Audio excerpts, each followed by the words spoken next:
streaming live on YouTube. I think I'm doing some Max Headroom stuff. Cool. Cool. Y'all see that? I'm glad y'all are seeing it. I break Zoom all the time. You're welcome.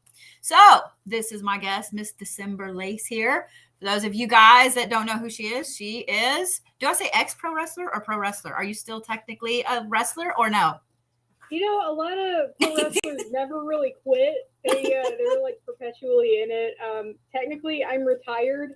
I still watch it all the time, but I was active for 8.5 years, so I don't have matches anymore. Gotcha. But I'm a lifelong fan, and I thoroughly encourage everyone that does it. But if anybody calls me, I mean, there is that possibility. So you could be wooed back into the ring, in other words. Yeah, it's like that relationship where, like, the best way to describe it is that relationship where you broke up, but you really, really miss that person. You don't like that's the one that got away. That's a good way of putting it. That's funny as heck. Oh my gosh, that's funny.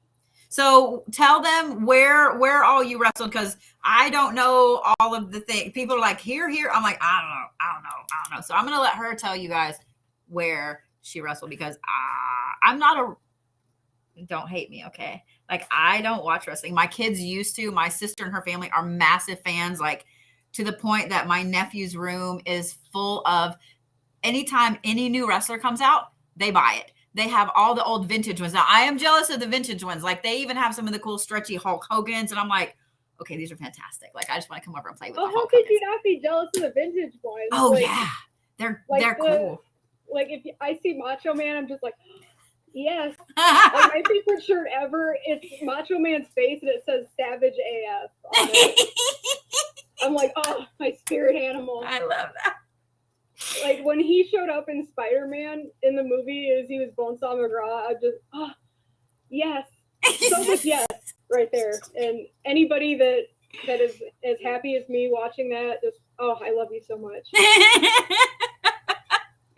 So they want to know what your stage name is is it December Lace on there as well?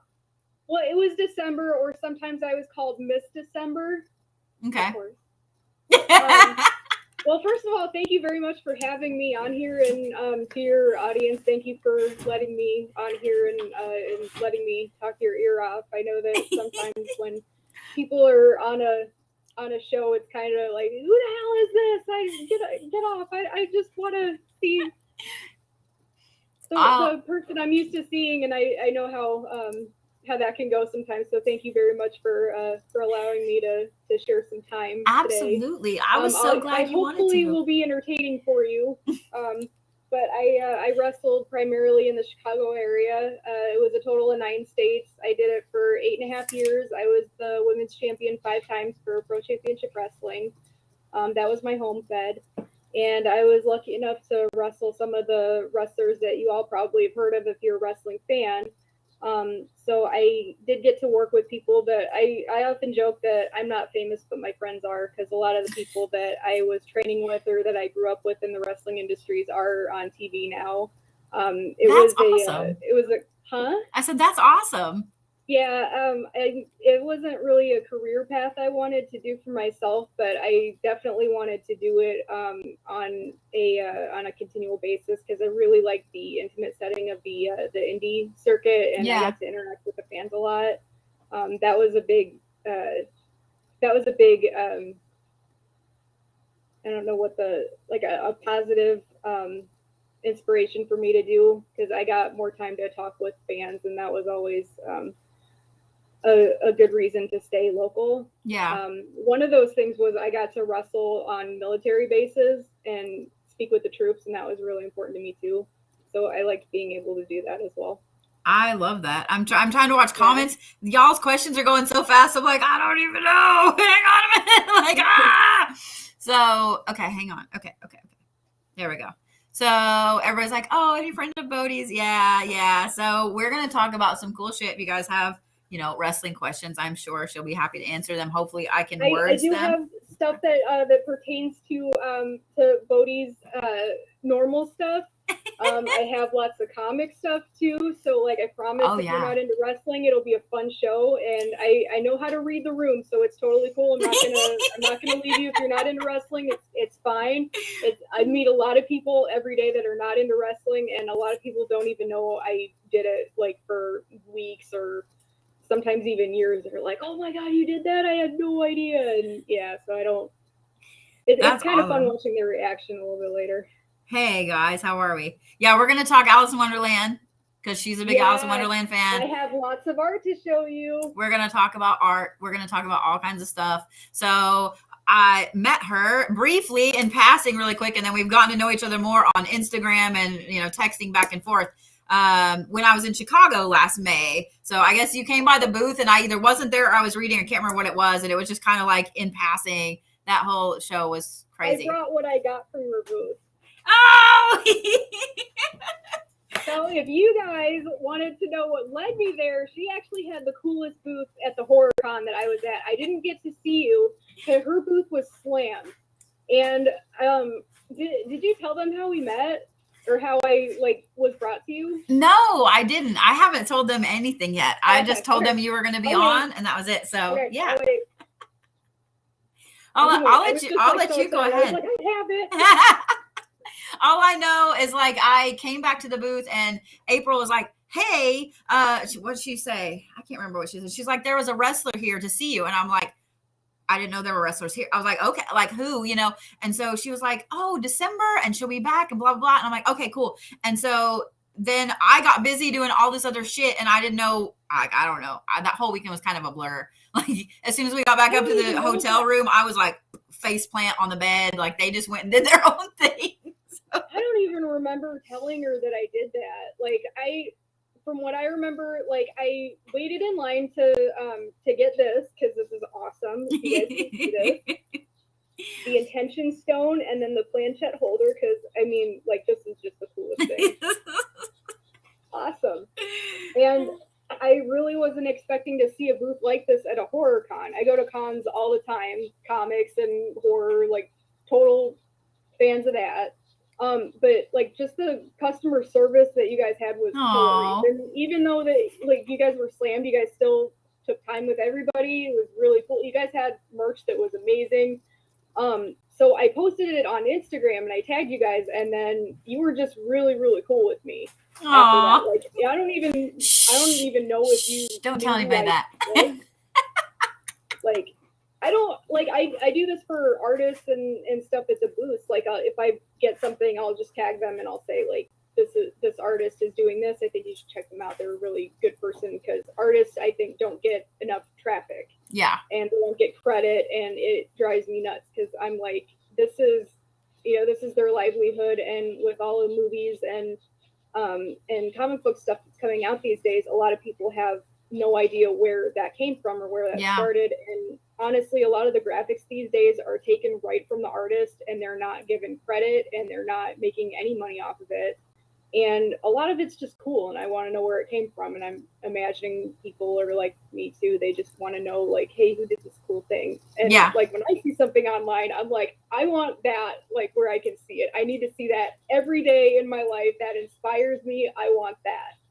So I tagged you guys. I'm like, hey, they had awesome customer service. Really impressed with them. This is so cool. And then I got a response from you, which is not something I get a lot of the time. Really? As much as I post, a lot of people really don't reach out to me so much. So I was like, oh, that's cool. And then we just hit it off. Turns out we get along. Don't tell anybody. Cool. You're going to ruin my reputation and shit. I'll keep it on the hush hush. Don't tell people I'm nice. I know, shh. Only, however many people on TikTok know that. Don't tell anybody that.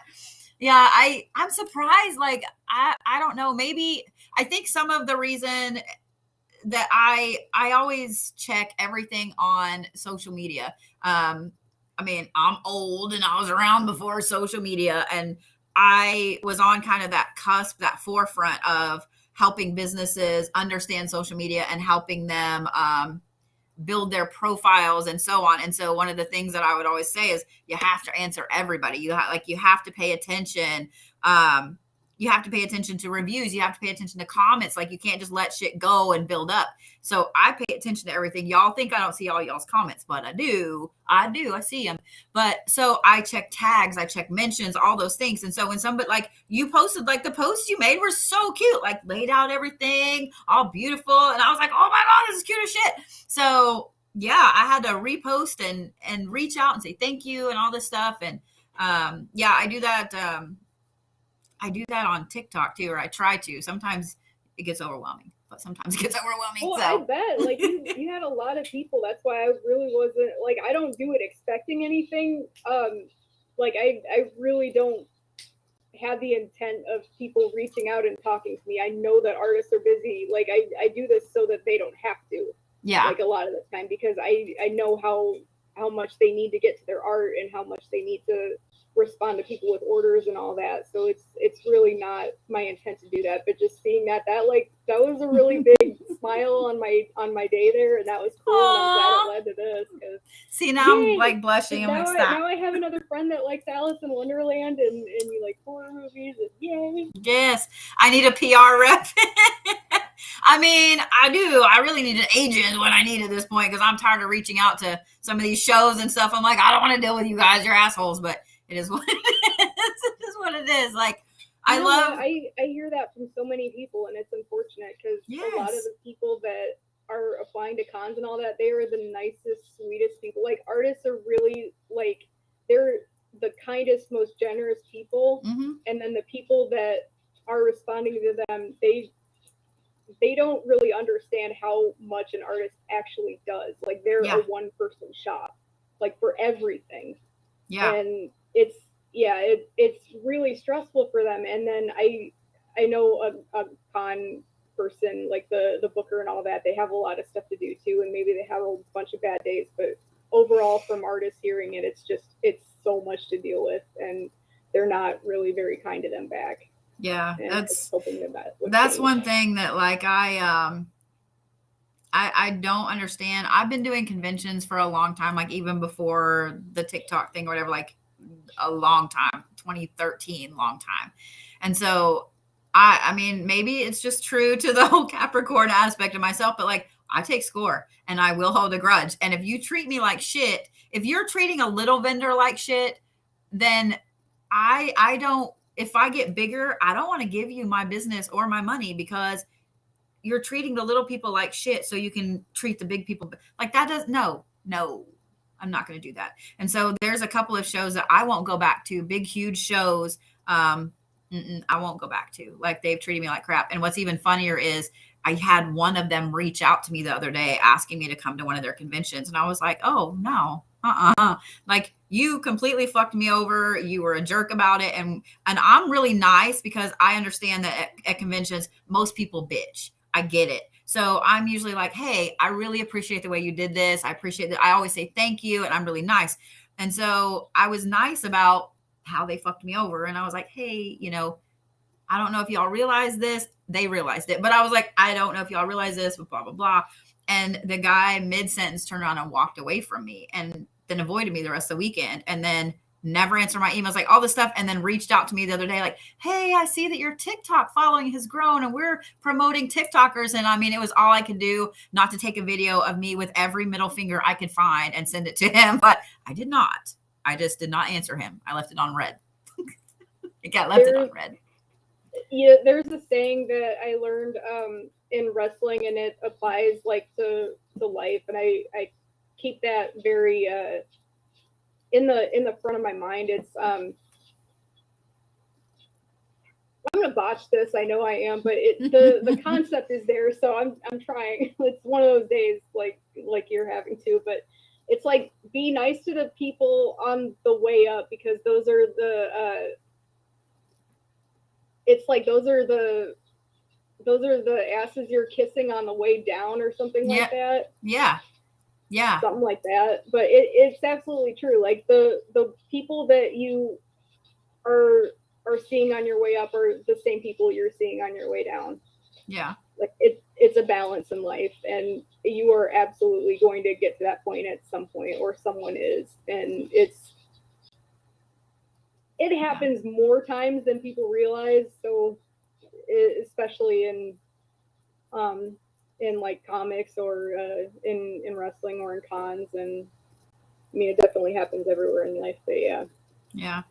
It makes me kind of sad in a way, but I mean, it is what it is. I mean, it's kind of everywhere, I guess. But yeah, yeah, I just am that.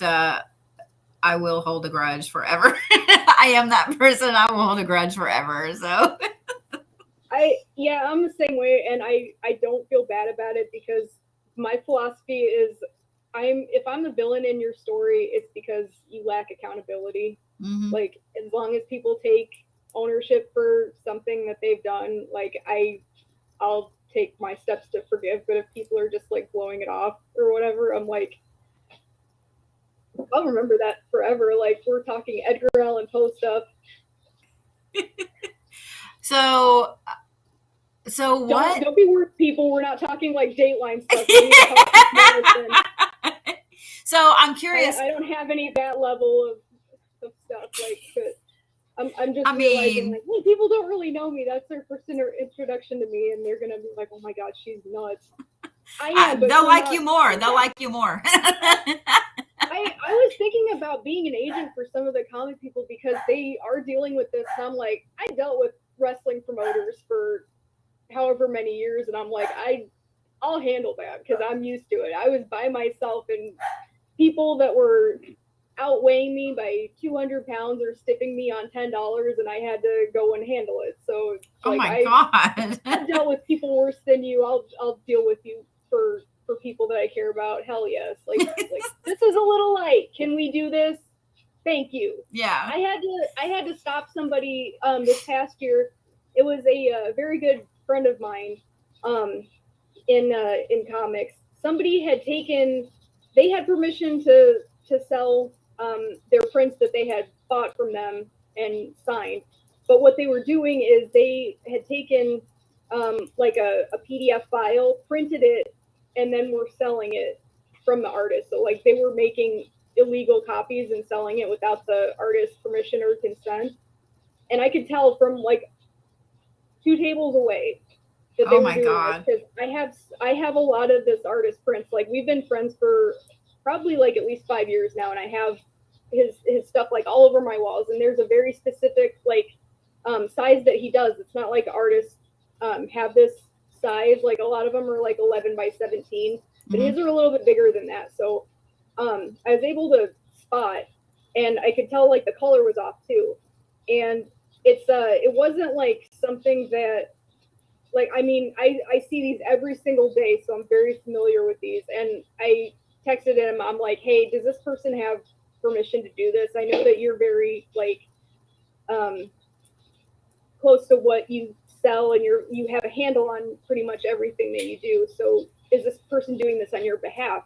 So we found out that this guy didn't have permission to do this, and I'm like, hey, you need to stop this right now. And I took all the prints with me so that like he said that he wasn't going to sell them anymore, and I'm like, put them in a box, I'm taking them with me because I didn't believe him. I'm like, I don't know, I'm not trusting this guy. And then the artist is like, you are my hero, you are such a badass, oh my god, you took this from this guy. And I'm like, I'm not dealing with this right now. You're like, you are my friend, you're my artist, this is your livelihood, and this guy is stealing from you. Yeah. And the artist is a very nice person, and a lot of them are, and he works very hard on his pieces. And I couldn't believe that somebody was doing this because this is like, that was a friend of his too. Oh, that's even worse. Yeah, I couldn't even imagine the karma, and I know that the artist was probably devastated to learn that a friend was doing that too. Oh, but yeah. It made me happy knowing that that he knew that I had his back. So that was cool.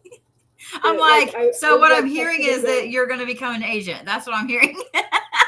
Yeah, well, I mean, if it helps in some way, I'm not like, I don't love giving phone calls to people and giving them hassles or anything like that. And I'm pretty reasonable as long as business is conducted on the up and up, but I'm learning that a lot of people don't do that, and it's not fair or right. And Christian Bale said this one time, I hate when adults come in and ruin everything. Right. It's like, Yeah. Yeah, I hate that. Thank you, love. So what's your Instagram so they can follow you? They were asking like, yeah. Well, it's at the Miss December. Okay, there you go, guys. And if you guys follow me on Instagram, I will take some pictures of us chatting and so on, and then I will post them so you guys can follow her too. Because yes, I want you guys to follow her. So and thank you very much for following me. That's really cool of you guys. I try to post some pictures of art and things that I think that you guys would like too. And she's just really fucking hot too. So you guys, I'm sorry. She posted some pictures of Christmas. I was like, I have a girl crush. Oh my god! You're very kind, lovely. Thank you. Oh, I love that. Everybody's like, already followed. Yay. So one of the things we were talking about earlier, and this is something like I totally can't wait to delve down this hole, but both of us are big Alice in Wonderland fans. And so we're going to talk about some Alice in Wonderland shit, because what's awesome is it ties all the way into the spirituality of all kinds of things and stuff and things. Because I know most of you guys that watch me on the regular, hey, KP, how are you? Thank you for the slime ball. For those of you guys that follow me on the regular, y'all know I have epilepsy, and I have actually it's a very common type of epilepsy. Please excuse Doc in there. So I'm going to digress just a second. If you guys have watched me lately, then you know that I call Doc Sharon. He sits in the window like some little old lady named Sharon, watching down the street, and like when the neighbors come home, and like that's what he's doing right now. So I'm going to apologize for that up there. But anyway, so I have temporal lobe epilepsy, starts in the left side of my brain. Oh, I never posted that video I told y'all I was going to post. I promise I will. But there's so many amazing people throughout time that have had this type of epilepsy, including Prince, Da Vinci, and Lewis Carroll. And so some of the seizures that happen from this type of the brain is what caused him to write the Jabberwocky and Through the Looking Glass and things like that. And so, I've always been drawn to it, and I've always loved it. So we're going to talk about some Alice in Wonderland. So I want to know, first of all, what's your favorite character in Alice in Wonderland? Who is your favorite? I mean, it's probably going to be, that's a really good question. I love looking at the picture of the Jabberwocky. Like, it's so badass and scary, and I'm like, that is in a kid's book. Like, I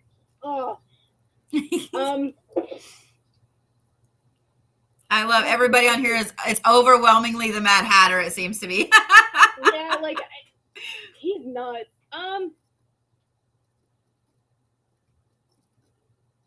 Yeah, I've always loved the Cheshire Cat. Somebody's like the Cheshire Cat, and yeah, mine's a toss-up between the Cheshire Cat and the Mad Hatter.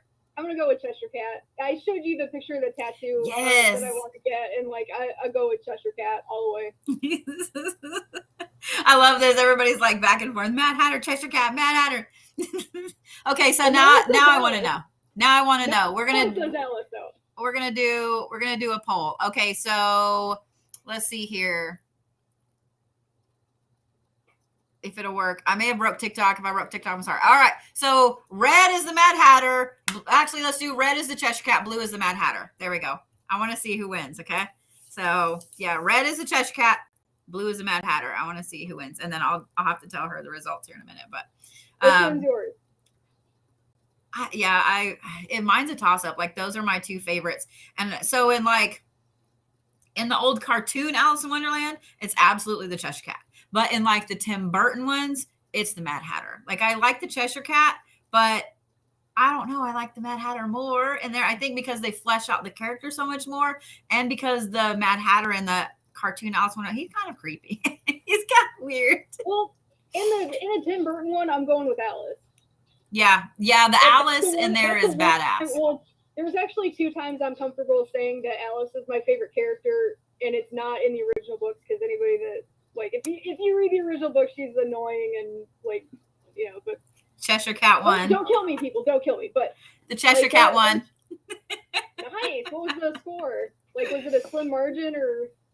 No, it was like 2-1. Nice. Yeah, that is so funny. There is I don't like. I hope that everybody gets to see this at some point because it's really cool. But Sci-Fi did an Alice in Wonderland miniseries. What? It was divided into 2 parts. I love this. It's so cool. You can. Nobody say anything, but you can watch it on YouTube. It's on for free right now. What? Oh my God. Okay. Okay, so it's like 3 hours, I want to say, because they split it up into 2 nights. It's totally worth watching if you're an Alice in Wonderland fan. They did it like Sci-Fi, and it's like not the channel. Well, the channel Sci-Fi did it, but it's Sci-Fi. So Alice, she accidentally stumbles into Wonderland years later after everything went down, and she's being pursued by a white rabbit in like this plaster mask. It's really creepy looking. Mm-hmm. Her boyfriend Jack was kidnapped, and that's why she was looking for him. And then when she gets she's picked up in a crate, and she can't get out, and she's being carted over a sea. So she's enclosed in this little crate, and then she's taken over a giant ocean. That's how it starts, and then she's got to get out. Interesting. I'm gonna have to find this and watch this. Like the layout is amazing. It's Kathy Bates is the Red Queen. Oh my God, that's awesome! It's so much, yes. And then Tim Curry is also in it. I'm a massive Tim Curry fan. I love. Okay, so if someone says, this is how I know what kind of friend we're gonna be. When someone says Tim Curry, what's the first movie you think of?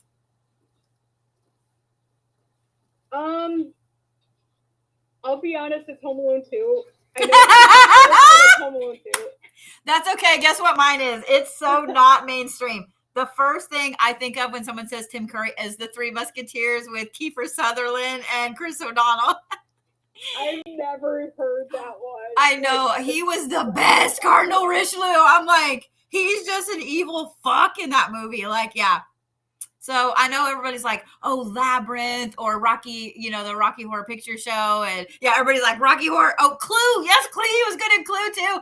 But yeah, I always think of that one. So it's so funny. It's so funny to know where people immediately think of Tim Curry from. And I saw that online. Muppet Treasure Island.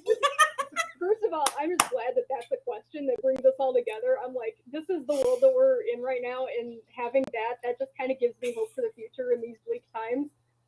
Oh, The Last Unicorn. Unite under Tim Curry. I didn't know who does he voice in The Last Unicorn? Dude, that creeped me out as a kid. Like, I didn't like it, but I had to watch. I don't know what it was about The Last Unicorn, but like, my sister and I watched it religiously, but I hated it at the same time. I think because it was so sad.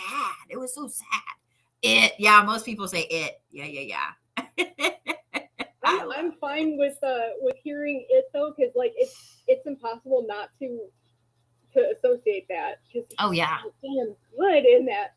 But yeah. Like, to be honest, like when I hear that, I see the amazing scene in Home Alone where they do that layover with the Grinch and he's grinning, and they just like superimpose that over him, and I'm like, that is just so good. It's whoever made that is just yeah, his smile, like he can have the creepiest smile. That's one of the things that I always loved about like so in the Three Musketeers, like there's so many parts where he just halfway turns and has that smile, and I'm like, you are just the creepiest fuck. Like even if I loved you and we were married and stuff, you ever give me that smile, and I'm like, I'm gone. I'm out. No, I'm out. So yeah, it's so funny. I love all the everybody. How did you guys not know he was in Legend? Yeah, he plays the devil in Legend. He's creepy as shit in Legend. Like the makeup and stuff. Holy crap. Like he's so much better than Tom Cruise was. I'm just saying. Hate me if you want. I don't care. Annie. Yes, he was good in Annie too. Oh my God. That's so funny. Okay. Oh, you're right. I forgot about that. Yes. I feel bad, but it's like, everybody just typecast him as scum. It's just like, and he's just a glorious creature. Tom Cruise is icky. Now, come on. Now, come on. I mean, everybody technically is icky and not. So I'm just saying. I'm just saying there's balance. Scary Movie 2. I haven't seen that one. Tim Curry was in Scary Movie 2. Oh, my strong hand. Now I gotta watch that. Shit. You have oh, you're gonna love Scary Movie 2. That is like probably people at the time maybe have panned it, but like considering what we kind of have now, it's just a slice of heaven. I love this. That's a great one. Somebody said it feels like we should be listing the movies he isn't in. It would be shorter. I mean, you're not wrong. I think he was in like literally everything. Yeah, that's so funny. That's so funny. I think Tim Curry is somebody I would love to meet. I would love to meet. So there's a good question. I know, and we'll get back to Alice in Wonderland here in a minute. But who is one person that you would love to meet? That you would just love to sit down and talk to, just meet and talk to? We'll go with living first, and then living or dead next. Vincent Price. Okay. I have so many questions. Like, he's just such a dignified gentleman, and he was around for the old school acting, and he got to do the horror movies, and he got to do movies that weren't horror too. So he was in a movie called Laura that was considered one of the first film noirs, and like he had such a good range that I know that he's known for his horror, but he did other movies too, and I love that piece in history that it was like the old time Hollywood times, and he did so much for the art community too. Like, a lot of people don't know how involved he was with art. Like, him and his wife contributed a lot of money and resources to, I think it was a college, and they have like this entire wing that's there's actually a documentary on the if you can't find it on YouTube, it's on the Laura DVD for sure, but I think it's A&E Biography did this on him. But it is a stunning biography. It's one of the ones that like I just watch for fun because it's that good.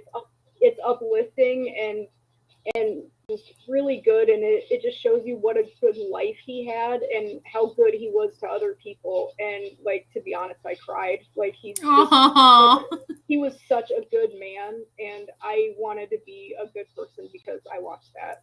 And that's awesome. It had an impact on me. Yeah, I love him. Plus that voice. Oh yeah, Vincent Price's voice was the best. Can you imagine hearing that every day? Like, if you were his kid or his wife or whatever, like hearing the Vincent Price voice every day.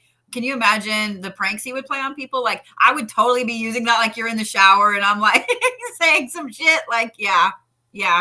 I'm watching what people are saying, like who they'd like to meet. Johnny Depp's a big one. Keanu Reeves is a big one. I would love to meet both of them. I would love to meet both of them. I don't really know. Keanu Reeves, like, I would rather, instead of just like asking him stuff, I'd rather hang out with him because he seems like he'd just be awesome to spend a day with. Yeah. Like, I talk to him, of course, but like I would just rather just spend the whole day with him because he seems like he is the coolest guy ever. Yeah. I agree. I think I would love to meet Keanu Reeves. I think I would love to meet Keanu Reeves. It's hard, like, and I'm sure in going to a bunch of conventions and working with some of the wrestlers you've worked with and so on, like, you've met a lot of people. And this is one thing that I explain to people all the time. Like, I have a lot of different celebrity clients. This is one thing that always cracks me up. People are like, let's do 2 lies or 1 lie and a truth or whatever. And they always guess, because I always put on there, like, I get random texts from horror villains, and they're always like, oh, that's got to be the lie. And I'm like, no, I had like 3 mega horror villains tell me happy birthday on my birthday. Like, before I even woke up, I had texts from them. Like, and I woke up to that, and I'm like, I have the coolest fucking life, you know. I had Michael Myers, a Leatherface, and a Jason tell me happy birthday. I'm like, I have the coolest fucking life. But at the same time, like, knowing them personally, I can't hardly watch their movies. Especially where they're being mean or something. I'm like, I know that you're like the nicest person, or I know that you're the goofiest motherfucker I've ever met in my life. Like, I can't believe this. So in a way, it's ruined some horror movies for me. Like, I can't watch them anymore. But who is somebody that you've met or worked with that is completely, so like with their public persona that people know about them, they're completely night and day different from that, good or bad. Like, who is someone that surprised you with their actual, normal person personality? Um,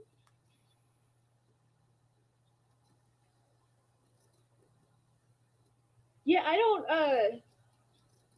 Well, okay, so I don't know how many people have seen the movie Warrior, but Kurt Angle was in that movie. He played he. Most people know him because he's the wrestler, and he's the Olympic gold medal winner, and that was his gimmick in wrestling. That's a true thing. It's true. It's true. But he really did win the gold medal in the Olympics, and he did that. But he played the bad Russian in the Warrior, or the fighting Russian. But obviously he's not Russian, and he's not mean, and he was just the coolest dude ever. He just wanted to. He wanted to stay in the locker room and hang out with the boys, and he wanted to be around us. He didn't want special treatment, and he didn't want to be ostracized from everybody. He wanted to spend time when he came into the special event, like with the whole group. Like, he didn't want to be treated like a celebrity or whatever. He's just I want to say like a regular person. He was cool as shit. That's awesome. That's awesome. He's the nicest guy. Took pictures with everybody. He's really, really cool guy. Somebody said I've met him. My husband was a semi-pro wrestler. That's awesome. That's awesome. I've met some interesting people, like, in doing what I do and so on. And I think so far I haven't like fangirl. Okay, I take that back. I did fangirl over one person, and it was so nerdy. And I think, okay, you'll appreciate this completely. I'm a big, massive Rick and Morty fan. Like, massive Rick and Morty fan. I love me some Rick and Morty. The only person I have ever met that I have fangirled over was an artist for Rick and Morty. He was at an event I was at, and he was doing like custom pieces and like signing some of his artwork and so on. So I went up and I got autographed for me and both my kids, because we're all massive Rick and Morty fans. And I, of course, had cash, and he didn't have change. And I was like, no, seriously, like, I'm not worried about the $10. Like, I'm kind of fangirling a little bit. Like, you can please keep the $10. Like, seriously. So he like goes, oh, okay, well, here. And he's like, he draws me a custom Rick and then gives me a hug. So I have like a custom Rick in there that I need to get framed. I almost like I'm 5. I'm running back to my booth like, oh my God, look what I fucking got, And the girls in the booth are like, okay. And I'm like, no, you don't understand. They're like, you have Sergeant Slaughter waiting for you. I'm like, but it's on. Like, it was so funny. So I was at an event where Sergeant Slaughter, Jake the Snake, Lou Ferrigno, like all these guys, right? And as I mentioned, like my sister's kids and them, they're all massive wrestling fans. And I mean, I grew up watching Sergeant Slaughter and Jake the Snake and Hulk, all the big Roddy Piper. And so, to watch. Yes. So that is awesome. Jake the Snake, guys, if y'all ever have a chance to meet Jake, I know health-wise he's not doing very good. So go meet him. Okay. He's the nicest guy. God, he is so nice and polite. And yes, ma'am, no, ma'am, what can I do for you? Like, he is super, super nice. Sergeant Slaughter is nice too. He is weird, but he is really nice. He's really weird, but yeah, he's funny as shit. But yeah, he's funny. He's funny. But yeah, that's the only person I've kind of fangirled over. And being a horror movie fan, you'll know who this person is. You may not know him by name, and some of you guys may not either, but when I start telling you what movies he was in, you'll know. Michael Berryman. So he was in The Hills Have Eyes. He was in Deliverance. He was in a bunch of X-Files. He is the guy that has kind of the deformity. So everybody immediately knows who he is. I did almost fangirl to meet him because I love him. He's fascinating. And after I've been around him a few different times, but the first time I met him, I was in Nashville, and I went up and introduced myself, and I didn't want to shake his hand yet because with synesthesia, like, as soon as I touch somebody, then it's like, oh, I've ruined it. So don't let me touch you yet if I'm going to read you. And so I explained to him what I do. And I said, you know, I would love to read for you if that would be okay. And he was like, he just kind of looked at me for a minute and he was like, he goes, I would like that. And I said, okay. He's like, what do you need me to do? And I said, I just want to hold your hand for a minute. He was like, okay. So I held his hand for a minute. I drew him. I came back and talked to him. And he actually cleared his booth for a minute to sit and talk to me. And I found out like his dad was a very famous neurologist. And so he grew up with all of these things. Like the man is insanely intelligent, which makes him even more scary in a way. Cause I'm like, you play this amazing villain, and to know that your IQ is off the fucking chart, like that makes you scarier.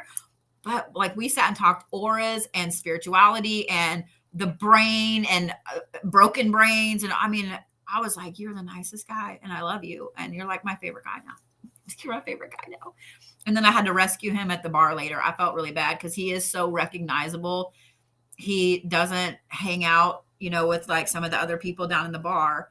And I guess he had called in his dinner and was down there waiting on. They didn't have it done. And so he was just sitting at the bar drinking some water.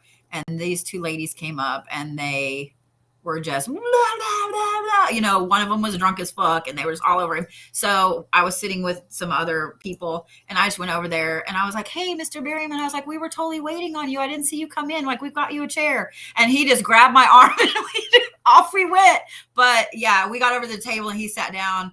And he was like, I can't thank you enough for that. And I'm like, I apologize. And he was, you know, I was like, if I'd have seen they were doing that, I would have come and got you earlier. But yeah, it irritated me. I'm very protective, like in the way, yeah, like in the way that you said you were with your friend, like, because we had spent like almost an hour talking earlier. And yeah, it just, I don't know, it pissed me off. It pissed me off. I was like, you leave him alone right now. Like, I'll fight you.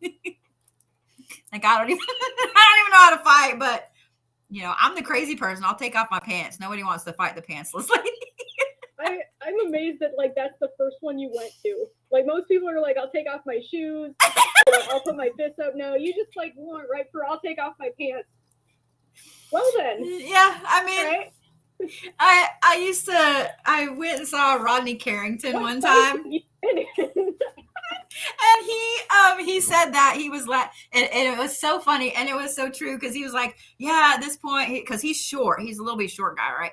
And he was like, yeah, he's like, all my kids are taller than me and my boys want to bow up like, oh, I'm gonna beat up dad because he's little. He was like, I said, I guess he was, you know, and he was telling the story and he was like, you know, the first time that my oldest boy bowed up on me in the living room, he was like, I just stripped down naked really quick. He's like, no one wants to fight the naked man. And I was like, that's fucking funny. Like, if you think about it, if somebody did that to me, I'd be like, man, I'm out. Like, you got his shoes, I'm out. So yeah, I love, everybody's like, I love Rodney Carrington. He's weird. Somebody said earrings first. Okay, you've been in some girl fights if that's where you just went with that. Let me pull my hair up. Oh my God. Y'all are funny. Y'all are funny. All right.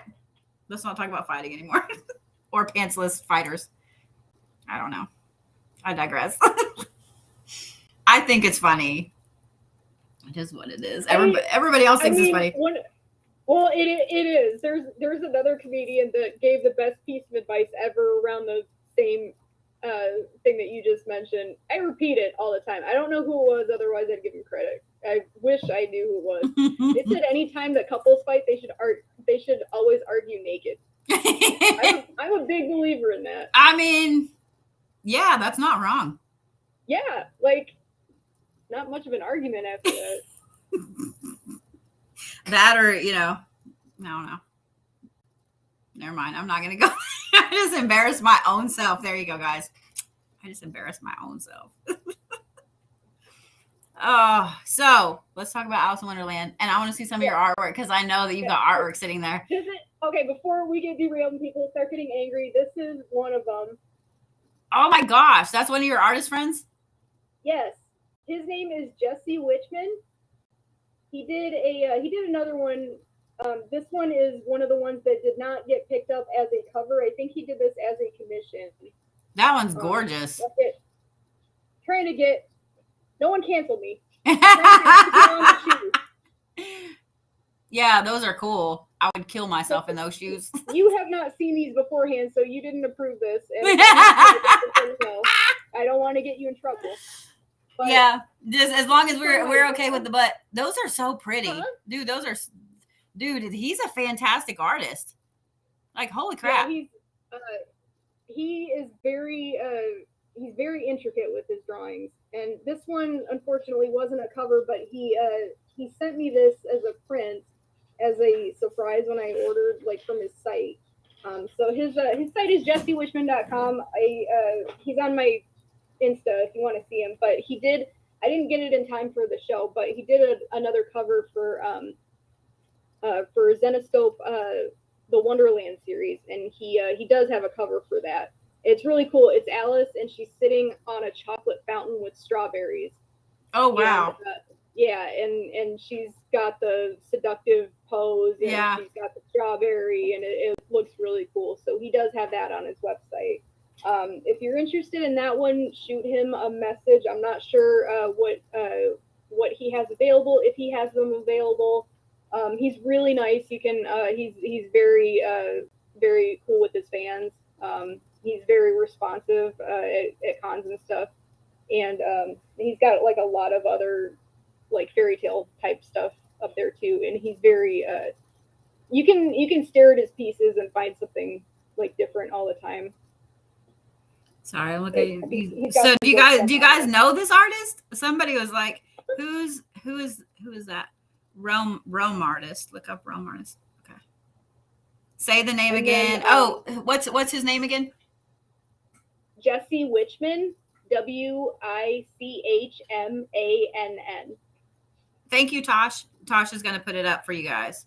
Yeah. So that way you can go look and follow him. Ulamos is the colorist. Ulamos is her name. She is a fantastic colorist. She just does stuff with color that you would not believe. She's so good. For those of you guys that don't know, or you've never been around comics or anything like that, there's usually an artist, and then there's usually somebody that just does color. Sometimes the artist will do both, but I think for the most part, they work like that. I have a friend that is a colorist, and that's literally all he does. I'm like, man, you color for a living? Like, that's fucking cool. I'm glad that you brought that up, because this one, I got a couple of them, and she actually did two types of colors. So it's the same, well, kind of the same piece, and then she ended up doing two different types of them. So this is Ebass. Oh, I like that one with the Cheshire Cat. I love the Cheshire Cat in that one.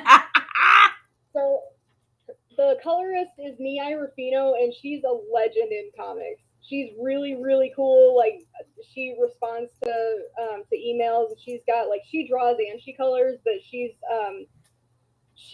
like, her colors are just like famous in comics. And then she also did this one. Oh wow! I like that he's like halfway disappeared. Yeah, and then this is Callie, Alice's daughter in the series. Return to Wonderland. I like the white rabbit tattoo. Yeah. And then if you guys are interested in reading some awesome Alice type stuff, the series Return to Wonderland, it's by Raven Gregory. I'm friends with him on my Facebook and Instagram, so you can find him. It is a phenomenal series. It's really, really good. The art, the color work in it, it's so awesome. Like, that came out, I think, in 2008. Around that time, the variant covers are spectacular. They have like an entire book just dedicated to the covers. Just really good stuff. And it ended up launching like I want to say like a 6-book series. He had a brand new one come out last month's January. But really cool dude. Nia works with him a lot. But just fantastic all around. I can't recommend that one highly enough. It's so good. So if you're able to check that one out, you'll have a lot of fun reading that one. It's very dark though, so if you guys there you go. Yeah, it's everybody's like, and what is it again? It's very bloody. Return to Wonderland by who? Raven Gregory. Okay. Is the author, and then different artists or contributors to that one. I think the first volume collects issues 1 through 4, or maybe it's 5 or 6. But holy cow! So there's a lot. Amazon Yeah, or I think it's on Amazon. You can find that one, or you can go to Zenoscope. That's the publisher, but it's so good.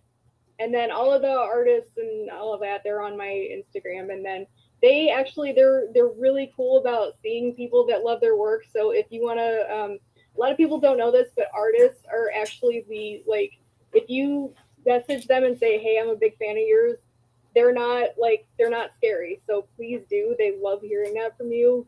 That makes their day. And I don't think they hear it enough. Which Alice in Wonderland were you talking about? The sci-fi one? Somebody said, where can we watch the other Alice in Wonderland she was talking about? I assume that. You can watch that on YouTube. Right now, the last time I checked, it was available. If not, it's on DVD, but it's kind of tricky to find. You can, I saw it on eBay, but it's kind of pricey, so that's why I recommend people going to YouTube, because that sucks. Or you can check half price books for it. That one you might be able to find it for if it's in the clearance section, or people might not know what it is, so they might price accordingly. I got lucky one time and found it there because I had worn out my copy and I needed another one. So, I went there, but it was years ago. So I hate that it's that people are just pricing it so high on there. It sucks. So please don't be a victim. It is awesome, but I don't want you guys suffering because of it. Just try YouTube first. Type in Alice and then sci-fi. I don't remember how they started spelling the channel anymore. It used to be pretty easy to spell, but now it's SYFY. Yeah. I sound uneducated saying that. No. I'm a big sci-fi channel fan, and I understand exactly what you're talking about. Quit fucking changing it. Please quit changing it. Yeah. It should be on there. If you see the one that's 3 hours, you're in the right place. Oh, somebody said I just found the series on Amazon, so you can get it on Amazon. Cool. You're winning right now. Sweet. My son's like, can you text me, or are you on a live? Baby, you know I'm on a live. Oh, I love him. So there was a question I was going to ask, and it literally just went right out of my brain when I saw my son text. I hate that. So let me ask you, what started your love for comic book art, or for comics in general? Well, when I was a kid, I was a 90s kid, so I had access. They had just started putting out all those awesome comic book cartoons. Mm-hmm. So they came out with Batman the Animated Series, and ironically enough, it was the Alice in Wonderland episode that got me hooked. So anybody who's seen the Mad Hatter episode of Batman, the animated series, that was the one that I think it was either the first episode that I had seen or the one that just stayed with me and then got me into watching Batman. But I saw that and I was like, this is my life now. Some people are like, yes. Yeah, that's the one that did it. It was just, as a kid though, I'm watching this and I'm like, this doesn't feel like it should be for kids, because he's taking control of her mind. He's trying to make her his and control her, and she doesn't like him. And it just felt weird. I'm like, this isn't for a kid, I don't think. And I was 5. And I'm like, I don't know if I'm supposed to be watching this, but it's a cartoon, right? So did I stumble into something forbidden? And it felt awesome. And I'm like, I gotta hold on to this. This is so cool. And then I just kept watching Batman, and then they had X-Men, and I love the X-Men animated series. It's fantastic. And then they had Spider-Man, and I would watch that. And then I would read the X-Men comics. Storm was my favorite since I was a kid. I loved Storm. She was a natural leader, and she had control over the elements, and she was a badass. She didn't take any shit. She had control of the situation, and she didn't let any bad guys do any harm to her teammates, and she was looking out for people, and she had strategies. And she wasn't a damsel in distress, and she also had the prettiest hair and the prettiest outfit. See, I was always a Jean Grey or Phoenix fan. I was always a Jean Grey fan, but I think I loved it. So as a kid, I was a solid ginger. My hair's getting white as I get older, but I was a ginger. So seeing anything that didn't look like Little Orphan Annie, you know what I mean? Anybody with red hair, I was like, yes. So yeah, and then you're living it up now. Red hair is like the symbol of like a goddess now. And now it's white.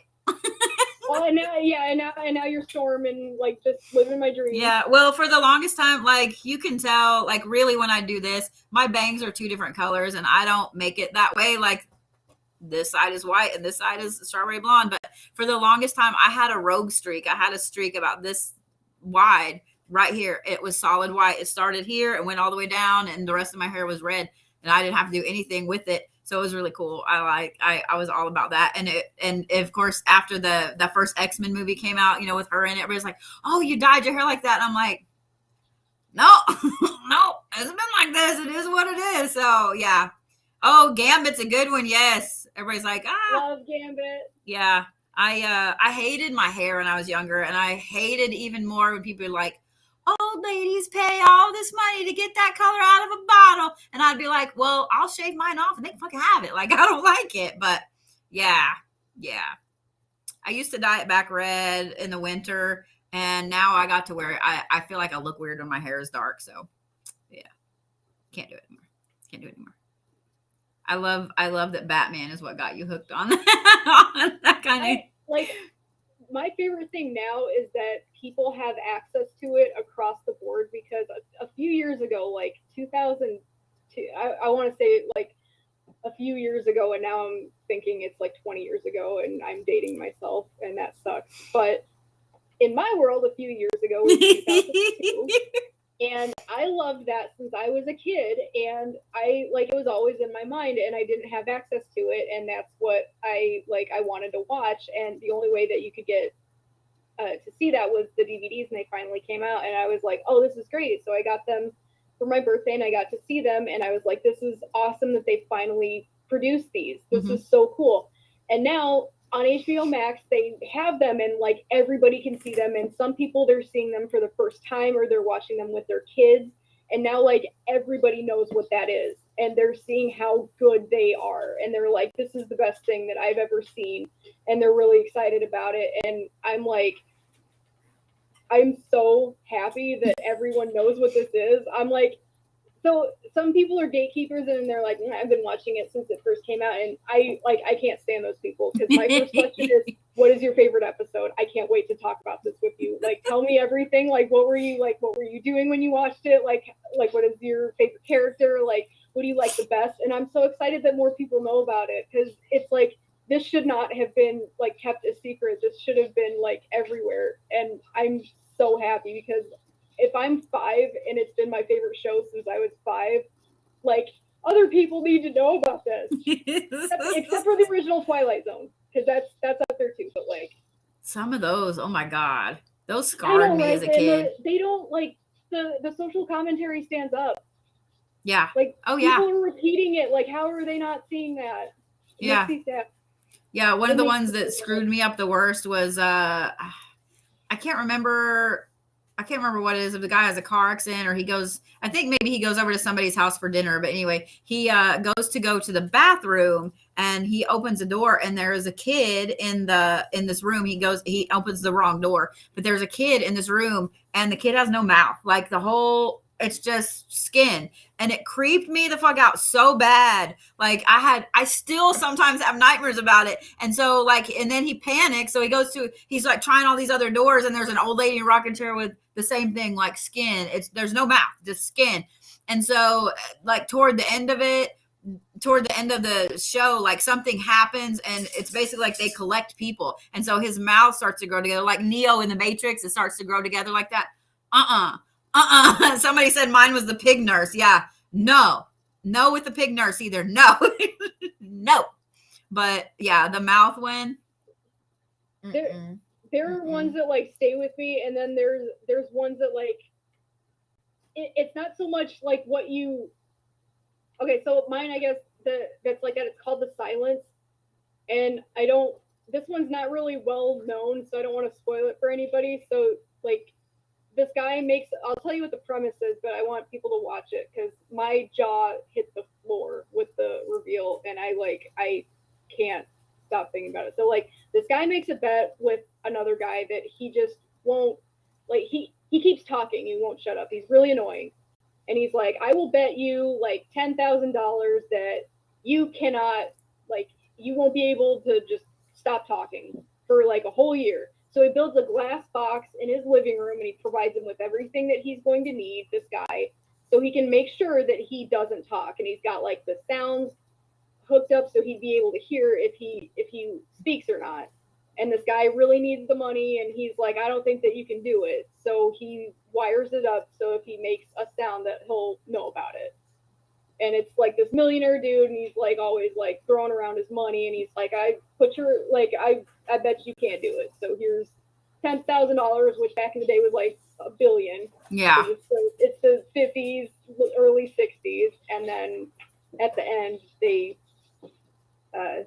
do the reveal and see if he wins the bet. And I am still like, see, I haven't seen that one. I'm gonna have to go watch that one. See, that I don't want to spoil it. Yeah, I'm glad you didn't, because I'm like, now my brain's like, as a writer, I'm like, oh, where is that going? Like the one, like I didn't see that one coming at all, and I love that because it's like nowadays you just see endings from a mile away, and it sucks. Twilight Zone, it's like still the authors are so good that it's like you still can't see them. Yeah. Like one of them was it's my favorite author of all time is the writer for a lot of the Twilight Zones, Richard Matheson. So that one's called The Silence, that episode? Yeah. Okay, because people were asking. Huh? People were asking. Oh, okay. So it's a Twilight Zone, not Tales from the Crypt. So. Correct, but yeah. I love Tales from the Crypt. So there's one of the old school Twilight Zones, the one that really stayed with me, not the mouth one. That one scared the shit out of me. But the one that really affected me the most, that like I still think about from time to time, is and for those of you guys that haven't seen it, I won't tell you either. I don't remember the name of the episode, but this guy is in a car accident, and so he gets out of the car and he goes into this bar that's right there, and he is talking to the bartender and spends a whole episode like talking about some different stuff and so on and so on. And the end of it is just, it's insane. It's insane, but it's not like this jump scare type of Twilight or type of Twilight Zone, but it's like the twist at the end. I mean, it makes you really go, oh, like it really makes you think a lot. It's a really good one. I need to figure out what the name of that one is, but it's like the old school black and white. Yeah, I'm interested. Yeah, it's the old school black and white. like, and it's see, somebody's like, I love that episode. Yeah, it's deep. It's one of those episodes where it's like one of those movies that's more psychological, you know what I mean? And you have to pay attention. Yeah. And then at the end, you're like, what the fuck? Oh, everybody's talking about the Black Mirror episodes. I haven't seen some of the newer ones, but some of those, yeah, those are really good. Those are really, really good. I know some people like, I don't like the social media one or whatever, but I'm like, I can see how that happened. That would happen though. Yeah. Like, I think the scary thing about the Black Mirrors is that, to me, all of the ones I've seen, like I could see those things happening. I could see those things coming to fruition. So yeah, that one's. So people in the chat, which one scared you the most? The Black Mirror episodes. Tell me the title. I want to know which one scared you, because I know which ones scared the crap out of me. A lot of them did, but I know the ones that like just absolutely decimated my brain, and I'm still reeling. So somebody said Monsters on Maple Street, and then somebody said the Teddy Bear episode. I don't know some of the names of some of them, but like the one. Don't worry, I got you. You're talking about White Bear. Everybody's like, I got it. So what are y'all's favorite episodes of the Black Mirror? And I won't keep you guys too long. So because I've got to go here in a minute, but I like it. Good. Metalhead. Yeah, that was the airplane one. That was interesting because they did that one in black and white. Somebody said all of them. The dead husband coming back. Yes, White Bear. Yeah, that's I'm not able to watch that one more than once. Like that one destroyed me. See, I haven't seen that one apparently, so yeah. I don't know. if it has Haley Atwell from Captain America. Okay. And Agent Carter. I had something very similar happen to me. That's why I can't watch it more than once. But if you are able to, and I'm not saying by any means it's a bad episode. I'm just saying that people that lose a loved one in that capacity, it might be very hard for you to watch, because I know it was for me. But if you're able to read the premise and still get through that, it's a really well done episode, but it's so well done that I can't watch it again. I'm gonna have to look at it. Is that the Twilight episode? Andrea said that Twilight episode words, goddamn. That Twilight Zone episode is called Nick of Time. That's the one I was talking about. I love the one where they had to keep riding the exercise bike. Yes, that one was good. That one was I good. think that's like 1 million merits or 50,000 merits. Yeah, it's something with merits, and it's got Daniel.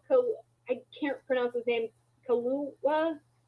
He was in Get Out. He won the Oscar, I think, for Judas and the Black Messiah.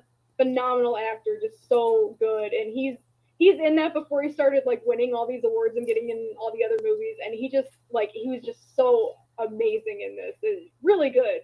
That was a really good one too. I don't think it's a Black Mirror, or maybe it is. I can't remember, but there is it's like a series show that has the guy that plays Rob Stark in it, and it's in a time when there's like mutants and they can read minds, and so they work for the police, but they're not trusted, and like, oh yeah, he got an award for that. All you had to say was Rob Stark. I'm like, yeah, I know what that is. So yeah, that episode, is that an episode? That's not a Black Mirror, is it? No, that's a series. Okay, yeah, that one. Holy shit, that thing was so good. That was so good. I love that one. I knew it. I didn't think it was the exercise bike hooked you to that show. Oh, Bright is really good. I was impressed with how good Bright was.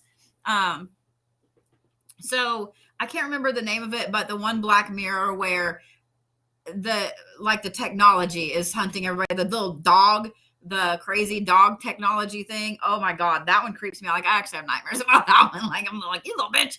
So like Terminator, I grew up with Terminator. Like, I grew up with that. Like, those things scare the fuck out of me. So like, one of my favorite things to say when people are like, there's a channel on TikTok where, and I think they're in Switzerland, but they're building robots like AI, and they look like people. And so the person standing there and the robot's behind him sitting there, and he'll like look over at her like this and do this. Sometimes I'm like, do you want Skynet? Because this is how you get Skynet. Like, what are you doing right now? People joke about that. I saw a van that was like Skynet, and it was like for like web repair or something. I'm like, you guys are joking about that. It's not funny. Yeah, no, that's not funny shit, man. No. If you don't like the realistic technology and AIs and stuff, then maybe don't watch Megan. Because that, like, okay, people good. are like, oh, she's doing her dance and it's so funny. I'm like, that is realistic, and people are going to do that, and it's not going to be funny anymore. Yeah, no, I More can't do of a cautionary tale than a horror movie, to be honest. It was more like a Black Mirror episode. Oh my, yeah, I haven't. Do I know about I assume that's Facebook, the FBAI's, the bots they built. No, I don't. AI is something that it fascinates me because I know that that's where technology is headed, but at the same time, it's terrifying. If you really think about it, it's terrifying.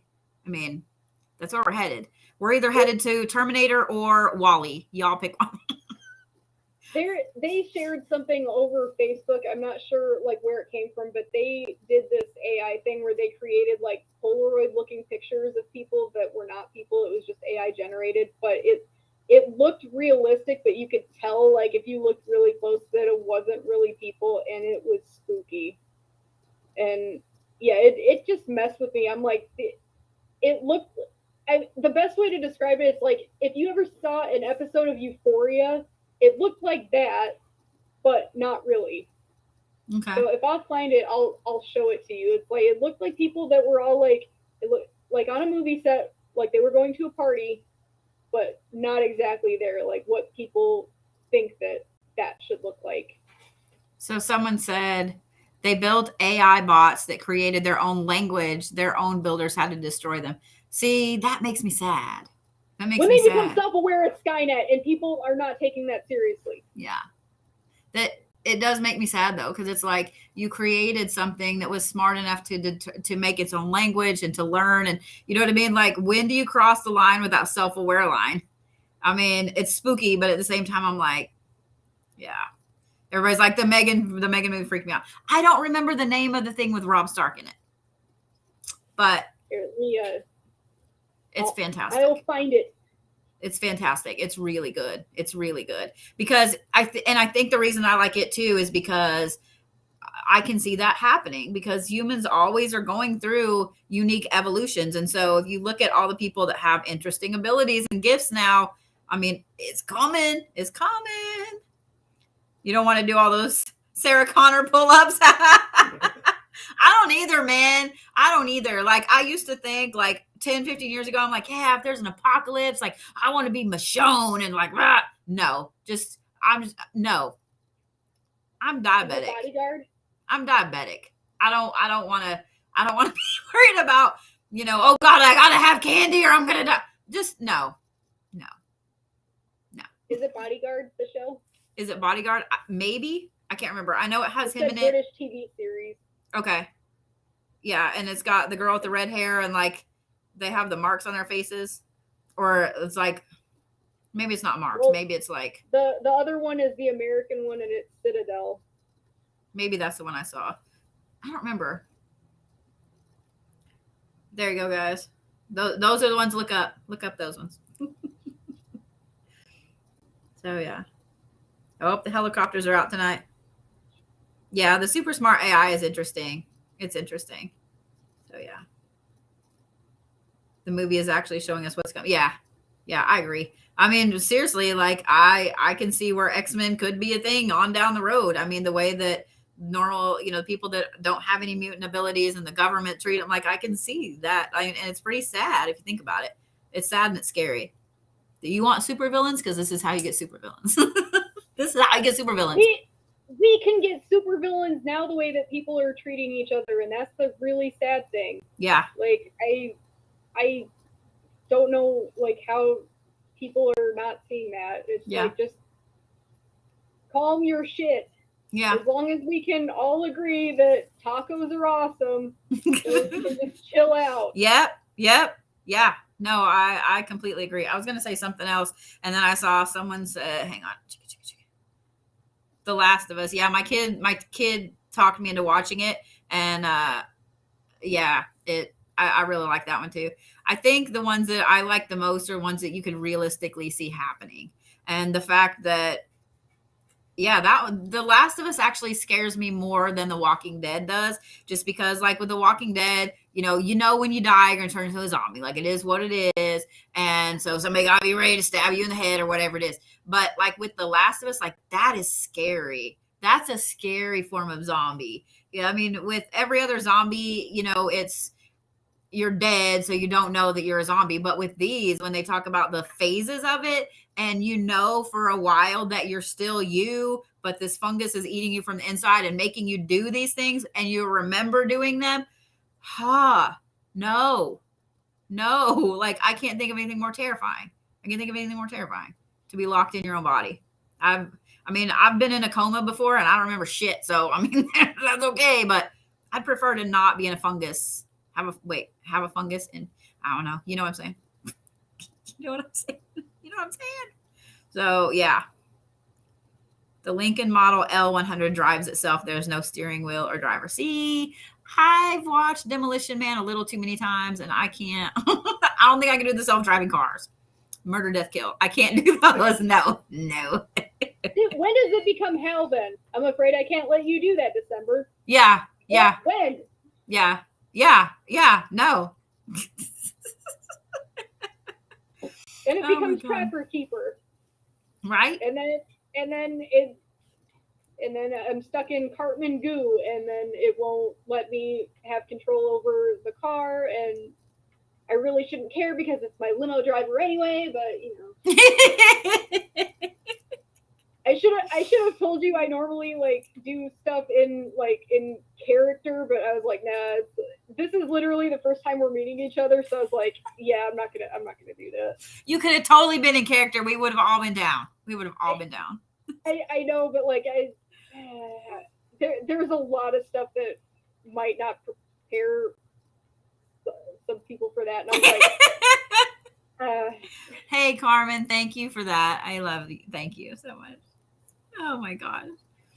See, now I'm gonna have to sleep with the lights on with some of this stuff. Like, I am that adult. I scare myself more than anything, and oh yeah, this is a place of creativity. I guarantee you, the stuff in here it scares us way more than anything on the outside or yeah, other people do. Like that's what I don't think people like really understand is how mean like we as people are to ourselves, that like people online, no matter how mean you're trying to be to someone else, that it's like we're already mean to ourselves as it is. Like lighten up. Sorry, I was trying to look back up at comments in here. Yeah. Oh, see, y'all Don't be mean to yourself today. Yeah, everybody's like, I think we all do that. We do. I mean, yeah, we do. So it's horrible, and I wish that yeah, see, that's why I couldn't live in. Somebody's making fun because I spit the cuss word out all the time. Somebody said, you have been fined 5 credits for a violation of the verbal morality code, Bodhi, every 5 minutes. I mean, you're not wrong. And I don't know if it'd be every 5 minutes. It'd be like every 5 seconds because you're not wrong. I would be so broke. Or judging you. Like I've actually like toned it a lot down because I wanted to make a good impression. But it's like I'm a former wrestler. Like you have no idea the stuff that I've said or like. Yeah. Oh yeah, no. This is toned down for like. Yeah. For posterity. Oh my god. Yeah. No. I'm a big cusser. It is what it is. I don't care. I'm being good this evening. So you're welcome. I'm not. We're both being good. No, but I'm not normally. I'm like. Oh Lord. Well, for the I'm trying to be like I'm a guest in your time space, and I'm a guest in front of your fans, and I recognize that, and that's why I'm trying to be as respectful as I can, even though I know I should probably just be like as authentic as I can be, but at the same time I'm just like I need to be respectful and polite and non-swearing, but everybody here that watches me normally is used to that. They're used to it. My true form is a little Joe Pesci. I love that. Someone said I got a custom shirt made that says F-bomb kind of mom. I have a shirt from the alley in Chicago. It says "fuck you, you fucking fuck," and I'm so proud of it. I need that shirt so bad. Let me know your size. I'll have it sent to you. I think you do too. Oh my god, yes, I would wear that bitch everywhere. I'll be like, wait a minute, I know we're taking nice pictures, and we're in this great, like we're in Joshua Tree National Park. Let me go get this shirt on. Hang on. Yeah. Oh my god, yeah, I need it. Well, guys, I got to get off here. I've got just a few minutes to run and go pee and get set back up for my next live. Because this is how I schedule my shit. I didn't know I had it already scheduled. Then I went, oh, fuck me in the face. Okay, cool. All right. Oh, apparently that's known. Everybody's like, oh, yes, Allie, I love Mark the owner. There you go. You can go hang out with December and Allie. It's not a bad idea. I'm rarely like on, but like now I'm kind of inspired to get there again. I forget, like I get in my head and I'm just like I'm not able to today, and then I forget how fun it is and how much of a good time it is. So see, yeah, you guys need to follow her, and that way she's up in Chicagoland. I need to make it back up there. I just don't know if it'll be this year or not. Yes, please. That would be so awesome. Everybody's like, no. Yeah, I need to make it back up to Chicago. I'll give her back. She can come back to you. I won't take her away. Oh, no. I have people asking me to come back that way. It's weird. I usually plan my whole year out in like January, February with like conventions and travel, and because I need a plan. And but for some reason, I can't seem to plan July and August, and September. I haven't pulled the trigger on anything in those 3 months for those 3 months. It's so weird. And usually I'm like, all right, we're going here, here, here, here. Like, I don't know. So I'm like, all right, I'm just letting it be what it is.